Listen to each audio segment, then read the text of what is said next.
मिनश्शैतानिर्रजीम बिस्मिल्लाहिर्रहमानिर्रहीम।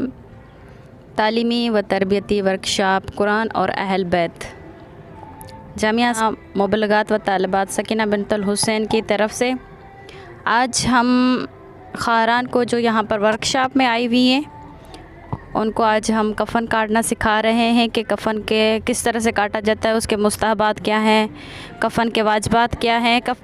कफ़न में 3 चीज़ें वाजिब हैं। उसमें पहली चीज़ जो है वो चादर है, चादर के बाद कुर्ता है, कुर्ते के बाद लुंग। ये 3 चीज़ें वाजिबात कफ़न है। तो ये है हमारी चादर और उसी धागे के मुताबिक कि इतना जितना कद होता है मैयत का, तो उससे एक बालिश हम ऊपर छोड़ेंगे और एक पाँव की जानिब से, ताकि गिरह आ जाए सही से। ठीक है। उसके बाद है कुर्ता। फिर हम कुर्ता जो काटेंगे उसको बीच में से कट लगाएंगे ताकि उसका सर उस कुर्ते के अंदर आ जाए।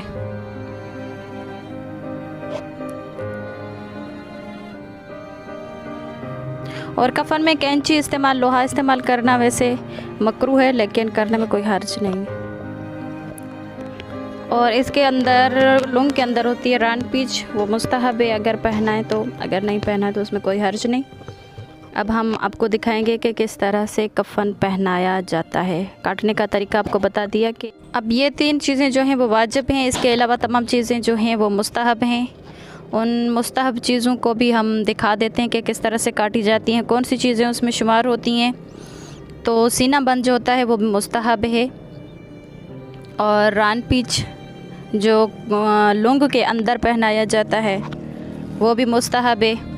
उसके अलावा जो इस्काफ़ वगैरह, औरत का अगर मैयत है तो उसको इस्काफ़ वगैरह पहनाएंगे, और अगर मर्द का मैयत है तो फिर उनको तहतुल हनक पहनाते हैं।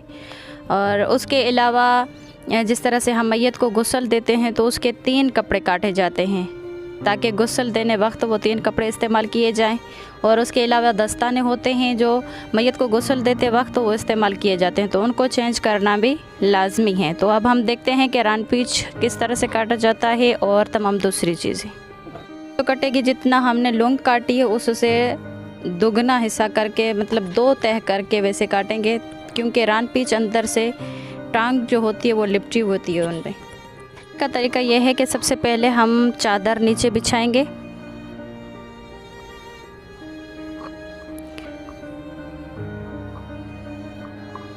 इतनी चादर होनी चाहिए कि दोनों हिस्से से एक दूसरे के ऊपर उसका तह आ जाए और नीचे से बांधी जा सके। बाद बिछाएंगे कुर्ता, और कुर्ते का आधा हिस्सा जो है ना वो हम चादर के पाँव की तरफ करेंगे और एक सिरहाने की तरफ, ताकि उसका जो बीच में हमने कट लगाया है वो मैयत के गले में आ जाए। यह हमने कमीज़ बिछा दी है ऊपर से। उसके बाद नीचे हम बिछाएंगे लुंग।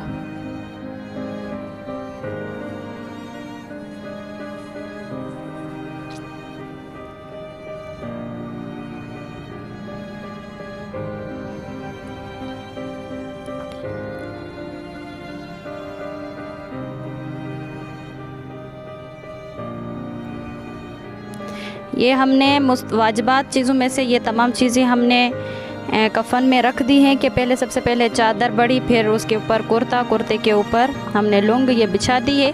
इसके बाद मुस्तहबात में शुमार होता है वो है रान पीच, जो हम लुंग के ऊपर बिछाएंगे। पीच भी हमने ऊपर से बिछा दिया है। ये लुंग पहनाने से पहले सबसे पहले हम मैयत को कुर्ता पहनाएंगे।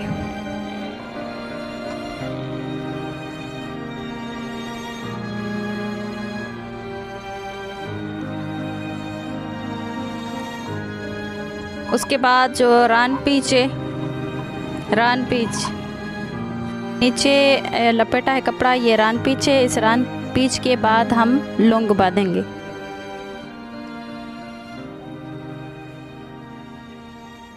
कमल हमने कर दिया कि रान पीच भी पहना दी और लुंग भी अंदर से पहना दी और ऊपर से कुर्ता। अब लास्ट चीज़ जो है वो है चादर। अब चादर को हम फोल्ड करेंगे, एक तह उसके ऊपर आ जाएगा। अब ये इतना है कपड़ा छोड़ा है, हम बालिश नीचे और बालिश तो ऊपर से, ताकि इसको अच्छे तरीके से गिरा दी जा सके। और बीच में से बांधते हैं ताकि मैयत इधर उधर या कफ़न इधर उधर हिले ना।